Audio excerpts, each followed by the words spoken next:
Subscribe AB News and press the bell icon for the latest updates. तो इसका पूरा ठिकड़ा हमारे सर पे फोड़ डालो कि भाई ये एमआईएम की वजह से हुआ। अपने अंदर झांकिए, अपने अंदर देखिएगा कि हमारी गलतियां क्या हो रही है कि आज पूरा मुस्लिम समाज जो है वो कांग्रेस से दूर चला गया है या दूर जा रहा है और वो कहता है कि उन्हीं की मांग है कि एमआईएम पार्टी में आना चाहिए। दलित समाज के अंदर यही मांग हो रही है कि नहीं, हम एमआईएम के साथ जुड़ना चाह रहे हैं। ये जो बदलाव आ रहा है ये अपने अपने तौर के ऊपर राजनीतिक पार्टियों ने सोचना चाहिए। एमआईएम भी एक पार्टी है जिसको अधिकार है कि कहीं पर भी जाए, कहीं पर भी इलेक्शन लड़े। हम दूसरी जगह पर लड़ रहे थे, गुजरात भी आए। इम्तियाज भी आप भी जानते हो, पूरे जितने भी लोग जो भी बात करना है बाहर चले जाइए, देखकर बोलना। जितने भी लोग हैं ऐसी चर्चा चल रही है और माना गया है कि भारतीय जनता पार्टी और एमआईएम जो है वो एक पिछले बंद दरवाजे एक साथ ही खड़ी है। देखिए, एक उदाहरण के तौर के ऊपर देना चाहता हूँ। 20 साल से लगातार औरंगाबाद में भारतीय जनता पार्टी और शिवसेना का उम्मीदवार लोकसभा का चुनाव जीतते आ रहा था। एक बार भी एमआईएम पार्टी ने लड़ी नहीं इलेक्शन। जब हमको असद साहब ने कहा कि औरंगाबाद से आप लड़िएगा, तो कांग्रेस के बड़े बड़े दिग्गज और राष्ट्रवादी कांग्रेस के शरद पवार साहब की पार्टी के बड़े बड़े दिग्गज औरंगाबाद में आए और उन्होंने कहा कि अब इलेक्शन लड़ने की जरूरत नहीं है, ये तो आराम से सीट है तो शिवसेना फिर से निकाल लेगी, क्योंकि अब ये एमआईएम आ गई है, ये वोट बंटने वाले हैं। नतीजा क्या हुआ है उसका कि जब हम लड़े और हमने लोगों से कहा कि अब इनमें इतनी हिम्मत नहीं है, इनके अंदर वो जीतने की जो कुव्वत होनी चाहिए, लड़ने की जो ताकत होनी चाहिए, वो ताकत इनकी खत्म हो गई है कांग्रेस राष्ट्रवादी की। एक बार हमारे पीछे आओ। और जब हमारे पीछे आए तो हमने उनको हरा दिया। अब आप बताइएगा कि अगर हम लड़ेंगे नहीं तो जीतेंगे कैसे? अब आप लोग कांग्रेस वाले कहते हैं कि नहीं, हमने लड़ना ही नहीं। तो हमने लड़ना नहीं तो हमने क्या गोटियां खेलना, हमने क्या करना? हम लड़ रहे हैं तो हम जीत रहे हैं। अब किसका फायदा हो रहा है, किसका नुकसान हो रहा है? पार्टी कब से है? 50 सालों से है। हमने लड़े हैं क्या कभी? गुजरात में आए हैं क्या कभी? लेकिन गुजरात के अंदर कौन जीत के आ रहा है? भाजपा भी जीत के आ रही है ना। अब हम आए हैं मैदान में और कांग्रेस वालों को ये दिखाने के लिए आए हैं अब तुम्हारी जो ताकत है वो पूरी तरह से खत्म हो गई है, तुम्हारे में लड़ने की कुव्वत ही नहीं है। अब हम तुमको बताएंगे कि तुमको भी हराया कैसा जाता है और भारतीय जनता पार्टी को भी हराया कैसा जाता है। इम्तियाज जी, मेरा एक प्रश्न है। मेरा नाम शरफ खान है। मेरा प्रश्न आपसे ये है कि आपने कहा छोटू भाई ओसामा के साथ बीटीपी जो पार्टी है, एक अलायंस आपका यहाँ पर गुजरात में स्थापित हुआ है, जो एक अलायंस आपका बिहार में भी हुआ, क्या पश्चिम बंगाल में ममता बनर्जी के साथ आपका अलायंस स्थापित होगा? असद अवैसी साहब अभी गए हुए हैं। देखिए, एक बात आपने समझ लेना चाहिए कि अब राजनीतिक पार्टियां जो है वो एमआईएम पार्टी को बहुत हल्के में नहीं ले रही है। जैसा ये था कि बिहार में जब हम गए तो सबने यही कहा, मीडिया के ऊपर स्टोरी चलाई गई कि अब ये बिहार के अंदर भी आ गए। बिहार में 250 सीटों में से अगर 20 सीटें भी जहां पर हम ताकत रखते हैं वहां पर अगर हम नहीं लड़ेंगे तो फिर हमने क्या करेंगे? हमने लड़े तब हमको जाकर वहां पर कामयाबी मिली। 70 सीटें कांग्रेस ने लड़ी, कितने जीती आप भी अच्छी तरह से जानते हैं। अब पश्चिम बंगाल के अंदर अगर ममता बनर्जी को ये लगता है कि एमआईएम की कुछ तो भी ताकत है और हम कुछ है बोलकर आज अपने भाषणों के अंदर ममता बनर्जी कहती है, किसी का डर जब होता है कि भाई ये ताकतवर प्लेयर हमारे पास आ रहा है तो आप उसकी दखल लेते हैं। ममता बनर्जी का आप भाषण सुन लीजिएगा, प्रेस कॉन्फ्रेंस सुन लीजिएगा कि ये क्यों आ रहे हैं, ये आ गए तो ऐसा हो जाएगा वैसा हो जाएगा। आपको अगर लगता है कि अगर आपका एक वोट बैंक अगर दूर जा रहा है तो आपने ये बात करना चाहिए, सोचना चाहिए। अगर बीटीपी यहाँ पर अलायंस कर सकता है, मायावती अगर हमारे साथ है तो बिहार के अंदर अलायंस कर सकती है, तो ममता बनर्जी को किसने रोका है? लेकिन ये है कि ये राजनीतिक पार्टियों ने ये समझ लिया है कि मुसलमान वोट हमारी जागीर है और इसको कोई हाथ नहीं लगाना करती, ये तो हमारी जागीर है करके। इसमें असद अवैसी इसमें से हिस्सा कैसा ले रहा है? तो ये जो सोच है, ये सोच है तो इनको बदलनी चाहिए। उसमें हम सिर्फ मुसलमानों के वोट ले रहे हैं ऐसा नहीं है, बहुत सारे नॉन मुस्लिम वोट भी हमारे साथ जुड़ रहे हैं। ये चीज लोगों को खतरा रही है कि अब ये ऐसा कैसा ये बदलाव आ रहा है। बनर्जी ने भी ऐसा निवेदन किया है कि ओवैसी साहब जो है वो भाजपा के ही एजेंट है, भाजपा के लिए कार्य करते हैं। इलेक्शन आ रहा है ना, ममता जी को समझ में आ जाएगा तो हम किसका एजेंट है करते हैं।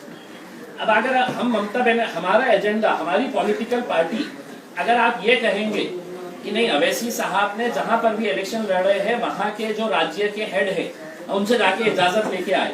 अब हम गुजरात में आ रहे हैं तो हम मोदी साहब के पास जाएंगे और पूछेंगे मोदी जी हम लड़ना के इलेक्शन करेंगे? हम बिहार में जा रहे हैं तो हमने वहां पे जाके तो लालू प्रसाद से इजाजत लेना कि साहब हमने लड़ना क्या, पश्चिम बंगाल में जा रहे हैं तो ममता बनर्जी से हमने लिखित में लेना क्या कि ममता जी हमने इलेक्शन लड़ना क्या करके। हमारी राजनीतिक पार्टी, हमारा एजेंडा हम तय करेंगे, कहाँ जाना है, कहाँ लड़ना है, कितने सीटें। और ये जो सवाल है, अब ये सवाल ना तो लोगों को हजम होता है कि भाई इन्हों गए तो इनका नुकसान होता है, इसका फायदा होता है। हमने 70 सालों तक गैरों के फायदे के बारे में सोचा, वो हमारे फायदे के बारे में बात कर रहे हैं, बस खुली बात है। पक्ष के बारे में हिंदुत्व का कार्ड लेके लड़ रहे हैं चुनाव, तो आप क्या गुजरात में मुस्लिम कार्ड लेके लड़ेंगे? सर मैंने तो आपको पहले ही साफ कह दिया है, मेरा रिकॉर्ड हो गया है, कैमरे के अंदर भी दर्ज हो गया है मैंने क्या कहा है करके।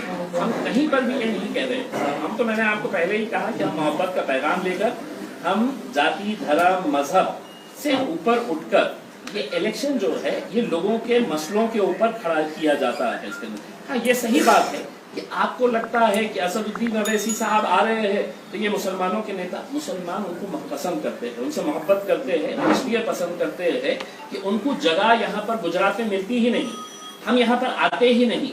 अगर जिन लोगों ने जिनके ऊपर भरोसा किया था, जिन पार्टियों के ऊपर, अगर वो उनके साथ इंसाफ करती तो हमारे को जगह ही नहीं थी यहाँ पर आने के लिए। लोग खुद कहते हैं आप क्यों आए हैं यहाँ पर तो हमारी नुमाइंदगी है, तो ये साहब कर रहे हैं, वो साहब कर रहे हैं। सर अब इसका एक प्रश्न है, बेटा प्रश्न है, अभी आपने बताया कि आपका मुद्दा अलग है, मुस्लिम कार्ड नहीं है, बराबर?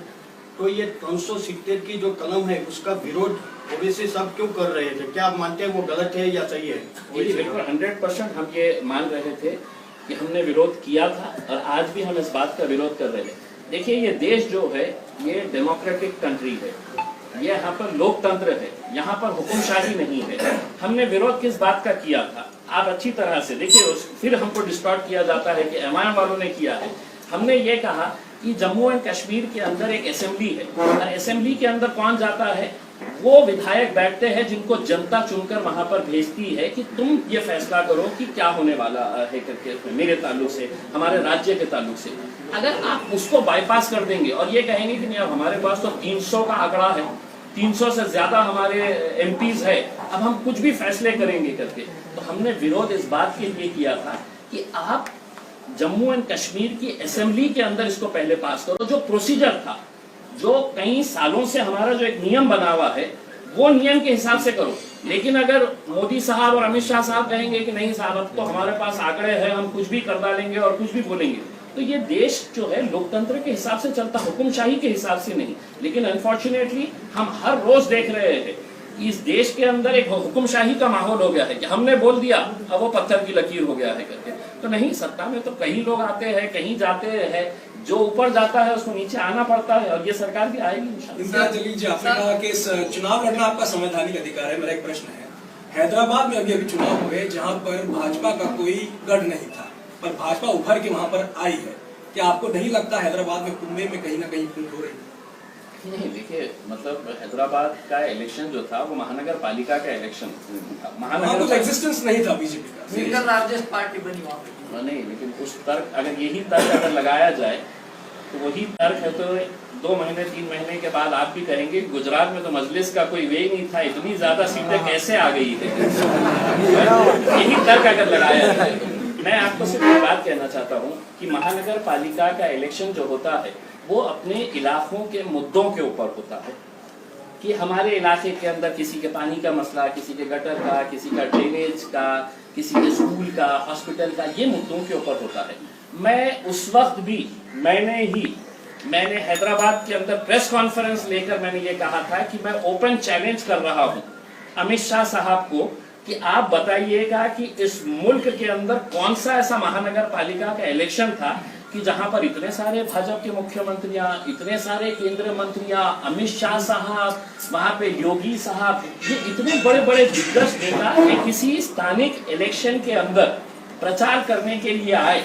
अमित शाह साहब को मजबूर होना पड़ा कि उनको सड़कों के ऊपर निकलना पड़ा, योगी साहब को पैदल चल के रैली करना पड़ा हैदराबाद के अंदर, तब जाकर उनको सीटें मिली। हमको कहीं पर भी ये नहीं। उस वक्त क्या हमने ये कहा था कि नहीं ये तो हमारा गढ़ है, इसके अंदर कैसा आए हैं आप करके? आपको अधिकार है, आप आए हैं करके। अब वैसा ही अधिकार हमारे को गुजरात में है। 3 महीने के बाद आप यही सवाल करेंगे कि आपका तो यहाँ कुछ था नहीं, आप इतने सारे सीटें कैसे जीत गए करके? इंशाल्लाह जीतेंगे। सर 3 तलाक का जो प्रश्न है सर एक सेकंड, आपने भी बताया कि डेमोक्रेटिक वे पे सब बात की, लेकिन जब भी चुनाव के प्रवचन भाषण होते हैं तब ओवैसी जी यही बोलते हैं कि वजीर आजम में मोदी जी को नहीं मानता, तो उस टाइम पे डेमोक्रेटिक वे कहाँ पे? अभी चुनाव कोई भी आदमी चुनकर ही प्रधानमंत्री बनाए, तो डेमोक्रेटिक वे में संविधान के आधार पर नहीं, आप मुझे एक स्टेटमेंट जहाँ पे बता दीजिएगा कि असद साहब ने बोले हैं करके कि मैं नरेंद्र मोदी को वजीर आजम नहीं मानता हूँ करके, इस तरह का अगर कोई स्टेटमेंट है तो आपको मैं 5 मिनट देता हूँ गूगल करके, आप मुझे सुना दीजिएगा सबके सामने। आप देख लीजिएगा। नहीं देखिए, अब आपने किए हैं साफ सवाल, अब आपको ही एस्टेब्लिश करना पड़ेगा। हमारा विरोध मोदी साहब, भारतीय जनता पार्टी के कई नीतियों का हम विरोध करे हैं और आगे भी हम करते रहेंगे, लेकिन अगर कोई डिस्टॉर्ट करके, आप ये बता दीजिएगा इस देश के अंदर कानून है नहीं है इसके, अगर कहीं पर भी, अब कल के दिन ही पता चला है कि कोई एक आर्टिस्ट बंबई में मध्य प्रदेश के अंदर गया था, उसको जेल के अंदर डाल दिया है करके, उसमें अगर असदुद्दीन अवैसी साहब अगर कुछ इस तरह का बयान कर रहे हैं तो भारतीय जनता पार्टी के पास तो इतनी बड़ी टीम है और उनका काम ही ये है उसके अंदर इसके खिलाफ वो कर डालो उसके खिलाफ, तो क्यों नहीं कंप्लेन किया असदुद्दीन अवैसी साहब के खिलाफ कि इनके ऊपर FIR रजिस्टर होना और इनको भी जेल में डालना चाहिए करके। भाई जो चीज अगर इस देश के अंदर अगर कोई संविधान के हिसाब से चल रहा है और जो संविधान की भाषा कर रहा है पूरे देश में, तो सिर्फ एक ही आदमी है और उसका नाम है बैरिस्टर असदुद्दीन अवैसी। आपको पसंद आए ना आए, लेकिन हकीकत यही है कि पार्लियामेंट के अंदर भी असद साहब जब खड़े रहते हैं, बोलते हैं, तो संविधान के हिसाब से बात करते हैं। लेकिन अगर आप इस तरह से अगर डिस्टॉर्ट करके कि नहीं असद साहब ने ऐसा बोला है, कंप्लेन करिए साहब। मैं तो अभी बोल रहा हूँ कि पुराना स्टेटमेंट भी अगर निकालेंगे तो अभी गुजरात में से किसी को बोल रहा हूँ कि आप जाके कंप्लेन करिए कि असद साहब ने ऐसा स्टेटमेंट किए है, कानून अपना रास्ता इख्तियार करेगा।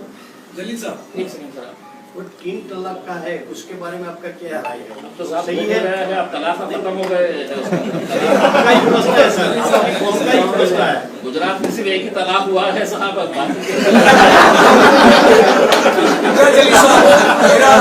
तलाक छोड़ के बाकी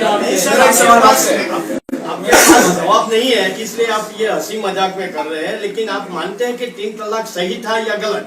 मैं यही पूछ रहा हूँ सर। देखिए, हमने जब ये मुद्दा आया था इसका जमकर विरोध किया था और आज भी हम करते हैं। कुछ मुद्दे ऐसे हैं साहब कि हम समझते हैं कि उसको कानून के तहत आप हल नहीं कर सकते हैं। आप मुझे अगर ये कहेंगे कि साहब ट्रिपल तलाक का मुद्दा है, तो मैं कहूँगा कि दहेज नहीं लेने के ऊपर भी कानून बना है, लेकिन दहेज आज भी लिया जाता है, दिया जाता है। ये सामाजिक बुराई है सर, और ट्रिपल तलाक जो है ये एक सामाजिक बुराई है, ये किसी एक जात का मुद्दा नहीं है साहब। ऐसा नहीं है कि सिर्फ मुसलमानों के अंदर तलाक दिया जाता है, हर जाति धर्म के अंदर, और स्टैटिस्टिक्स है सर, डेटा है पूरा उसके अंदर कि क्रिश्चियंस के अंदर कितने, हिंदूज के अंदर कितने, मुसलमानों के अंदर कितने। तो ये एक सामाजिक बुराई है, इसका कानून के तहत नहीं कि कोई मियाँ बीवी के अंदर नहीं बन रही है तो आप उसको मियाँ को जेल के अंदर बंद कर डालेंगे।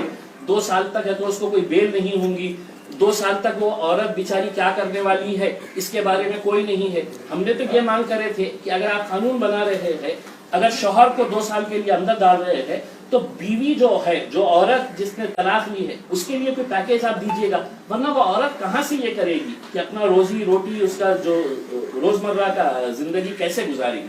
तो ये मुद्दे थे, उसका हमने विरोध किया था साहब, और आज भी हमारा ये विरोध कायम है। ये डेमोक्रेसी की ब्यूटी है सर कि मतलब मेरे और आपके बीच में इख्तिलाफ होते रहेंगे, लेकिन आप भी चाहते हैं कि ये देश मजबूत रहे, हम भी चाहते हैं कि देश मजबूत रहेगा। जलील साहब, मेरा एक प्रश्न आपसे ये रहेगा कि BTP के साथ आपका अलायंस हुआ है, सीट शेयरिंग पे कोई कंसेंसस हुआ है या नहीं? देखिए सर, मैं कल आते ही मतलब किसी ने पूछा कि आप बड़े रहेंगे या छोटे रहेंगे। छोटे रहेंगे हम, मतलब हमेशा से ही हम छोटे बन के ही अब हम ये चाह रहे हैं कि छोटू भाई को बड़ा भाई बना दे यहाँ पे उसके अंदर, बहुत अच्छे तरीके से हम उनके साथ रहेंगे। सीट शेयरिंग के ताल्लुक से अभी बहुत अर्ली ये है, पहला चूंकि इलेक्शन है तो अभी बहुत सारी बातों के ऊपर चर्चा होना बाकी है इसमें, लेकिन आपको इतना यकीन दिलाते हैं कि सीट शेयरिंग के मामले के अंदर कहीं कोई वाद विवाद कहीं पर भी नहीं होगा, उसके अंदर हम अच्छे तरीके से इलेक्शन लड़ेंगे। आप लोग ने तैयारी दिखा दी है, चुनाव में गठबंधन हो चुका है, तो गुजरात के अंदर आपका प्रेसिडेंट कब जाहिर होगा, पूरी बॉडी कब जाहिर की जाएगी? सर पार्टी के चुनाव अंदर काफी नजदीक है, जी जी जी बिल्कुल, अभी मुझे तक भी कोई जाहिरात नहीं हुई। मुझे भी अभी तक यही, मैं इसी इरादे से आया था कि मैं और वारिस पठान साहब हम इसी इरादे से आए थे कि यहाँ के अंदर लोगों की ख्वाहिशें तो बहुत रहती है, लेकिन हम ज़मीनी स्तर के ऊपर जाकर देखें कि हम लोग वाकई में मतलब यहाँ पर आना चाहिए क्या। और यहाँ पे 3 दिनों के अंदर हमने ये तय किया है कि नहीं, यहाँ के जो नौजवानों में जोश है वो जोश को देखते हुए बाकी की जो फॉर्मेलिटीज़ है कि अब हमारी पार्टी का रजिस्ट्रेशन का ताल्लुक है, पार्टी का ऑर्गेनाइजेशन सेटअप करवाना है, तो वक्त बहुत कम है, ये भी मैं मानता हूँ। लेकिन पार्टी के अंदर कहीं पर भी MIM पार्टी जो चलती है वो इम्तियाज जलील या वारिस पठान के नाम से नहीं चलती है। हमारी पार्टी का एक ही अध्यक्ष है पूरे नेशनल लेवल के ऊपर और उनका नाम है बैरिस्टर असदुद्दीन। वो कब आएंगे? बाकी सब वो कब आएंगे? बहुत जल्द आएंगे साहब। अभी तो मतलब हम जाते ही सबसे पहले उनको यही बोलने वाले हैं कि साहब बाकी पूरे प्रोग्राम्स कैंसिल करिए, कुछ दिन तक गुजारेंगे। नगरपालिका में आपका इलेक्शन में खड़े रहेंगे, पूरे गुजरात में जितनी भी जगह हो रहा है इलेक्शन सब जगह, जितनी जगह के ऊपर तो नहीं है। मतलब अभी कैसा है कि इलेक्शन लड़ना का मतलब ये है कि एक इलेक्शन ये होता है कि आप हर जगह लड़ लो, नतीजे नहीं आते हैं। हमने जैसे पहले बताया है कि आप लड़ेंगे तो जीतेंगे, तो वो जीतने के इरादे से जहाँ जहाँ पर भी हमारे स्ट्रॉन्ग होल्ड्स हमको नजर आते हैं कि यहाँ पर हमारी पॉसिबिलिटी है, तो हम यकीनन वहाँ पर लड़ेंगे। कहाँ आपने कुछ डिसाइड किया कहाँ पर? अभी तो मतलब उसका एनालिसिस चल रहा है। हमारी एक सर्वे टीम है तो गुजरात में आई हुई है, वो सर्वे टीम अपने लेवल के ऊपर कर रही है, खामोशी के अंदर असेसमेंट उसका चालू है। अब कहाँ कहाँ पे लड़ना चाहिए वो सर्वे टीम अपनी रिपोर्ट पेश करेगी और उसके बाद उम्मीदवारों की अगर मैं बात करूं कैंडिडेट्स की, आप खुद एक पत्रकार रह चुके हैं, वारिस पठान साहब एडवोकेट हैं, असदुद्दीन ओवैसी साहब बैरिस्टर हैं, तो क्या जो उम्मीदवार होंगे मैं मानता चलूं कि AIMIM will make it sure कि उनका कोई क्रिमिनल बैकग्राउंड नहीं होगा? नहीं, अगर मतलब मेरे हिसाब से तो ये तो पूरा भारतीय जनता पार्टी में चले गए शायद ना, हमारे पास और मतलब देखिए हमारी ख्वाहिश है, ये एक फैक्ट आपने बहुत अच्छा सवाल किया है, ये एक अच्छा सवाल किया है कि MIM पार्टी के अंदर हमारा खुद का एक एनालिसिस है। हमने जहाँ जहाँ पर भी इलेक्शन लड़ा है, आप देखेंगे कि जहाँ पर भी हमने अच्छी छवि के एजुकेटेड लोग हैं, जैसे बिहार के अंदर भी आप देखेंगे कि हमारे पूरे 5 कैंडिडेट जो है उनकी छवि, उनका एजुकेशन बैकग्राउंड, या महाराष्ट्र के अंदर जब हम आए थे तो हाई कोर्ट में प्रैक्टिस करने वाला एक लॉयर, मैं एक छोटा सा पत्रकार था, लोगों ने एक्सेप्ट कर लिया। तो ये हमारा कोशिश रहेगी कि अच्छे लोगों को हम साथ में, अच्छे लोगों को हम साथ में जोड़े। और एक बार फिर से आपके सवाल को दोहराते हुए, दूसरी जाति, धर्म, मजहब के जितने भी लोग हैं वो लोग बिल्कुल ना समझे कि MIM पार्टी है ये हमको टिकट देगी क्या, हम इनके पार्टी के ऊपर से, अगर वो आएंगे तो बिल्कुल सर आंखों पर उनको भी बिठाया जाएगा और उनको भी साथ में लेकर सर एक लास्ट सवाल है, आपको भी पता होगा कि गुजरात में जब से आज़ादी मिली है तब से कोई तीसरा पक्ष इधर आया ही नहीं है, तो क्या आपको लगता है कि आपकी पार्टी गुजरात सरकार ले गई? सर ये एक म्यूजिकल चेयर बोल के एक गेम होता है कि जहाँ पर कुर्सियाँ रखी जाती है और उसके अतराफ में ऐसा घूमना पड़ता है, म्यूजिक जैसी खत्म होती है तो कुर्सी पे जाके बैठना पड़ता है। तो पिछले 70 सालों से ये म्यूजिकल चेयर के अंदर है तो 2 ही खिलाड़ी थे, एक बार भाजपा बैठ जाती थी जाके, एक बार कांग्रेस जाके बैठ जाती थी, तीसरे को धक्का मार के है तो निकाल देते थे। अब हमको इतना तजुर्बा आ गया है कि अब हम दोनों हाथ से धक्का देके वो कुर्सी पे कैसा बैठा जाता है ये हमको समझ में आम आदमी पार्टी की मैदान, आइए डेमोक्रेसी के लिए बहुत अच्छी बात है। जितनी राजनीतिक पार्टियां आएंगी उतने अच्छे लोगों को मौका मिलेगा और जितने भी लोग आएंगे हम बिल्कुल उसका स्वागत करेंगे। बहुत चलिए, thank you very much sir, thank you, धन्यवाद बहुत बहुत। रहेगा सर और आप लोग भी हमारे साथ देंगे।